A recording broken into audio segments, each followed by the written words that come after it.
Oke guys, kali ini kita akan membahas tentang update IHSG di hari Selasa. IHSG hari ini ditutup plus 0,15% dan closing di angka 7214. Nah, ini merupakan yang bagus karena hari ini IHSG masih penguatan, jadi masih naik ya IHSG-nya. Nah, tetapi fenomena Gojek dan Tokopedia di mana kemarin Sabtu mereka listing ya, Goto, yang ngebuat pergerakan IHSG itu seolah-olah agak apa ya, agak volatile. Jadi dia lumayan tidak oke, di mana dia bikin jarum-jarum kayak gini, bikin ekor-ekor yang cukup panjang. Itu artinya dia pada saat open dia sempat ke atas dan tarik turun ke bawah. Yang seperti ini itu sebenarnya kurang bagus ya, karena berarti ada tanda-tanda reversal atau pembalikan arah gitu ya, di mana dia nggak kuat. Di mana pada waktu itu kalau nggak salah tuh waktu di sini ya, di sini itu Bukalapak listing. Nah, dia ngebikin kayak gitu jarum dan ya ada koreksi gitu ya. Jadi ada kemungkinan IHSG pun untuk koreksi di mana dia IHSG itu udah all time high terus. Kemarin ada falling wedge, rising wedge tapi di break ke atas ya oke, enjoy aja lah. Pokoknya kita itu nggak perlu takut, nggak perlu gimana-gimana. Kalau emang dia lagi naik ya enjoy aja. Jangan mikir naik kalau dia turun, jangan mikir turun kalau dia naik. Jadi mending dia let profit run aja. Nah, ada berbagai hal yang menarik di mana kita udah memasuki puasa minggu kedua ya. Nah, di mana kalau minggu kedua itu berarti bentar lagi udah mau deket lebaran nih. Kalau lebaran tuh ada saham-saham apa aja sih yang biasanya naik cukup signifikan? Yaitu saham retail. Retail di sini itu adalah saham-saham yang emiten-emiten yang menjual berbagai kebutuhan-kebutuhan. Yang pertama kita ada Aces, S Hardware. Buat teman-teman mungkin tahu ya, pasti tahu lah ya, S Hardware. Di mana dia cukup eh, mengalami koreksi yang cukup signifikan dari angka downtrend yang cukup parah, dari angka 1800 bahkan lebih ya kalau kita pakai monthly, one month. Oke, dia peak tertingginya ada di area 2000-an ya, 1800, 1900 deh. 1900 tertingginya dan sekarang ada di 1100. Ini hal yang wajar karena daya beli masyarakat yang cenderung turun karena pandemi. Tetapi sekarang udah mulai ada pembalikan arah dari pergerakan chartnya ya, di mana udah mulai bagus. Di sini dia udah mulai uptrend, dia swing high, dia turun ke bawah. Saya gambarin ya biar nggak bingung.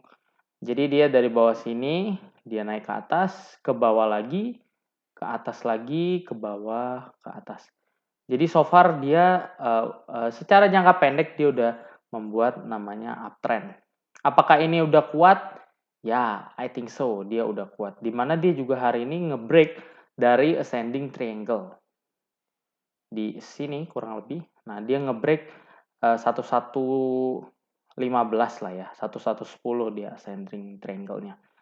Nah, caranya kalau mau teman-teman yang belum punya, yaitu tunggu aja, tungguin dia ke bawah.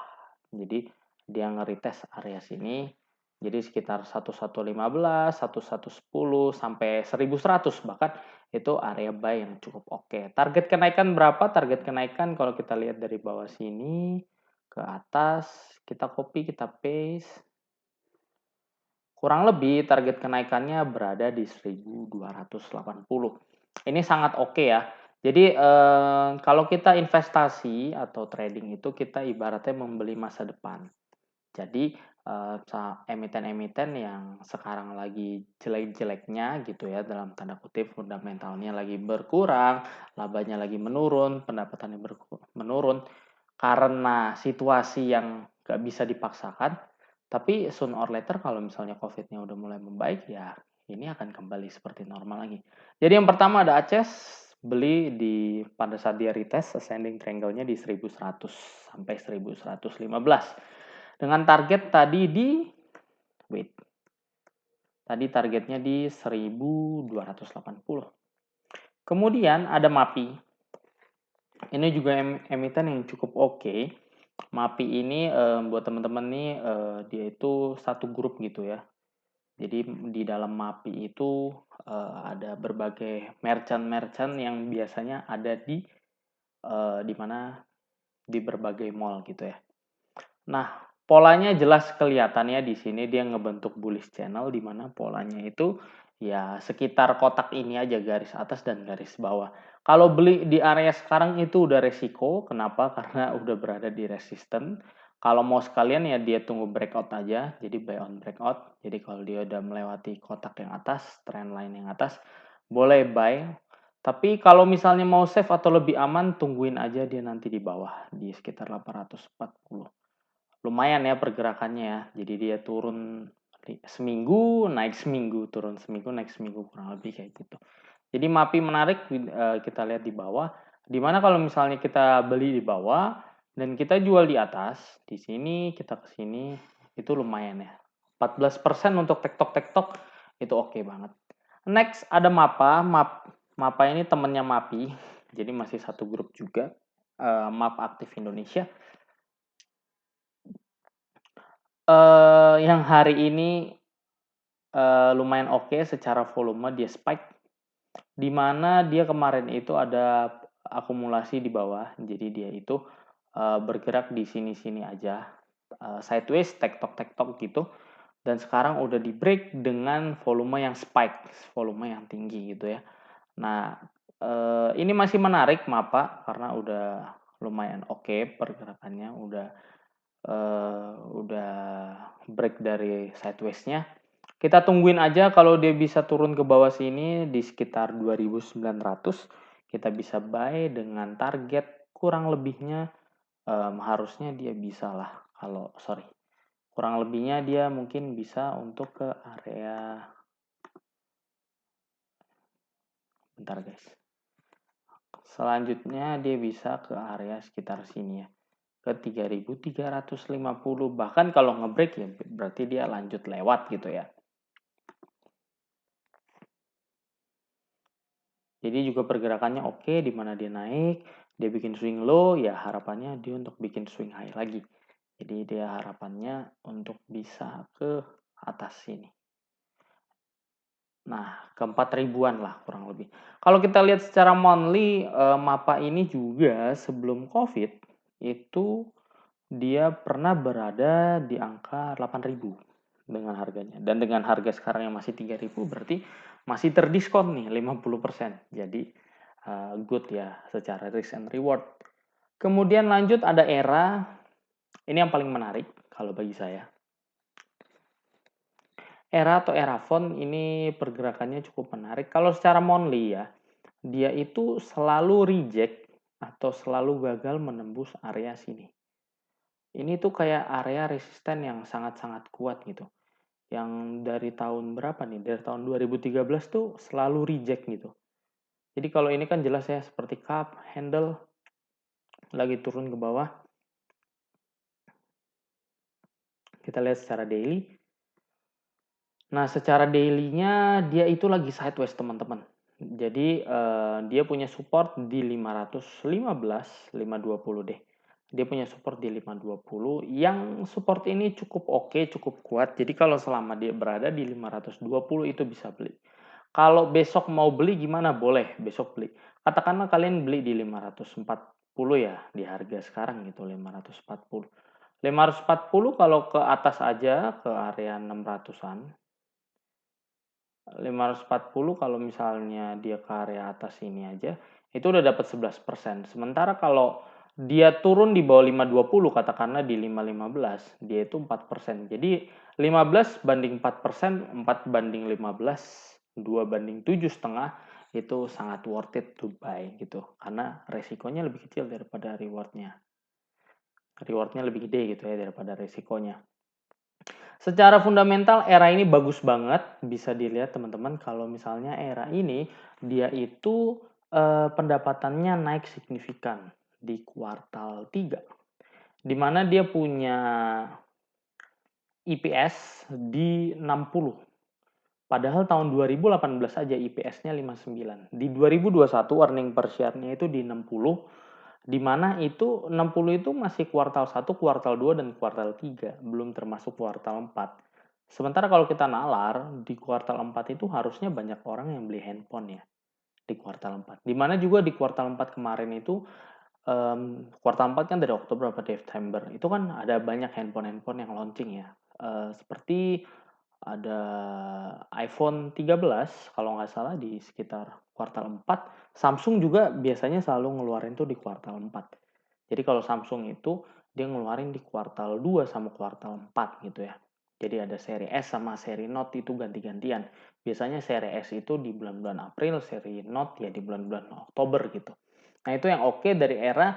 Harapannya nanti kalau misalnya laporan keuangan di kuartal 4-nya sudah keluar ya harusnya fantastis ya, harusnya gede gitu. Jadi era menarik dengan target kalau bisa ke atas ini ke 600-an, 700-an juga oke banget. Next ada LPPF yang resmi bergabung dengan Gojek. Jadi dia mau bikin official store gitu. Ini oke banget. Kalau dilihat itu, kalau di grup itu kita udah ada bahas dari LPPF ya, misalnya dilihat. Makanya teman-teman gabung di grup kalau misalnya mau dapat yang lebih oke lagi. LPPF itu,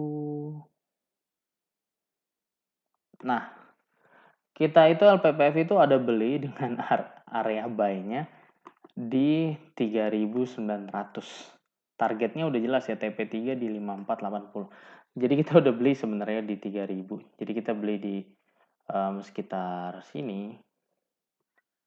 Kita udah beli dan ya udah cuan signifikan sih. Jadi udah naik oke 70% gitu. Melebihi dari target kita. Oke, kalau mau beli sekarang masih oke nggak gitu kan jadi pertanyaannya. Kalau menurut saya masih oke ya, dimana dia itu sekarang masih sideways di atas. Selama dia nggak break area 5.600 itu masih oke. Tapi kalau misalnya dia jebol ke 5.600 ya dibuang dulu gitu ya. Dimana hari ini juga closingnya bikin hammer, jadi dia sempat turun tapi ditarik lagi ke atas, berarti itu pembeliannya masih banyak. Terakhir ada RAL atau Ramayana yang secara fundamental itu dia oke juga. Jadi kalau dibandingin LPPF gitu, RALS itu sebenarnya lebih oke. Nah, kurang lebih chartnya seperti ini. Dia akan membentuk head and shoulder maksudnya, inverted head and shoulder. Kurang lebih gambarnya seperti ini. Kalian bisa tungguin aja di area-area bawah sekitar 700 sampai 730 kalian bisa buy. Dengan target pertama itu misalnya beli di 730 ya. Target pertama tuh ke atas sinilah, ke 800. Itu udah 9,49%. Nah, sementara kalau kita pakai inverted head and shoulder itu dia punya target di sini naik ke atas. Kita copy, kita paste ke 1000 lah. Jadi dia ada chance RALS untuk ke 1000. Dimana kalau kita lihat secara monthly itu dia harga tertingginya pernah di harga segini 1.800. Jadi overall dari emiten-emiten retail ini menarik semua secara global, itu secara makro ya, di mana pembelian sudah mulai naik karena kuartal 1 kemarin GDP kita naik, pendapatan per kapita kita naik, inflasi naik. Mungkin bagi sebagian orang itu harga BBM pada naik dan lain sebagainya, itu banyak yang nggak suka. Kemarin juga banyak yang demo. Tapi sebenarnya itu tanda yang baik. Artinya apa? Kalau inflasi itu artinya uang beredar banyak di masyarakat, berarti perekonomian jalan. Berarti udah mulai ada banyak pembelian, orang udah mulai aktif lagi beli dan beli. Ya karena banyak yang beli, banyak demand-nya, stoknya terbatas ya otomatis harga-harganya naik gitu. Tapi sisi positifnya itu banyak demand-nya, banyak pembeliannya gitu, banyak yang beli. Dan so far ya kalau banyak yang beli ini sangat berdampak baik lagi untuk saham-saham retail. Apalagi kalau misalnya udah nggak ada lagi kan PPKM dan lain sebagainya udah mulai nggak ada. Mall udah mulai rame, udah mulai oke. Terus juga lebaran boleh kan nggak dilarang-larang. Jadi so far so good oke. Jadi gitu aja. Sekali lagi aku ingetin untuk like, comment, and subscribe video ini. Share ke teman-teman kalian. Kalian bantu subscribe. Penonton setiap video selalu lebih dari 100 tapi subscribernya masih 40-an. Kalian bantu subscribe. Kalian join Telegram. t.me garis miring atau slash freedom cuan. Kalian gabung. Nanti kalian bisa gabung di sini sama teman-teman yang ada di grup ini. Ada 483 member. Kita kemarin cuan nih di Gosco. Nah ini kalau saya bahas di YouTube tuh agak ribet. Jadi saya bahasnya di sini. Gosco kan kita cuan 47% tuh ada member. Dan ini free, tapi kalau mau gabung yang premium juga bisa. Tapi intinya langsung gabung di Telegram aja. Mau tanya-tanya apa, mau belajar dari nol juga ada. Karena di grup itu ada yang ibu rumah tangga, ada yang asisten rumah tangga juga ada. Jadi aman semua. Bukan khusus buat anak-anak muda atau apa, tapi semuanya aman. Jadi gitu aja. And thank you and see you next video. Bye-bye.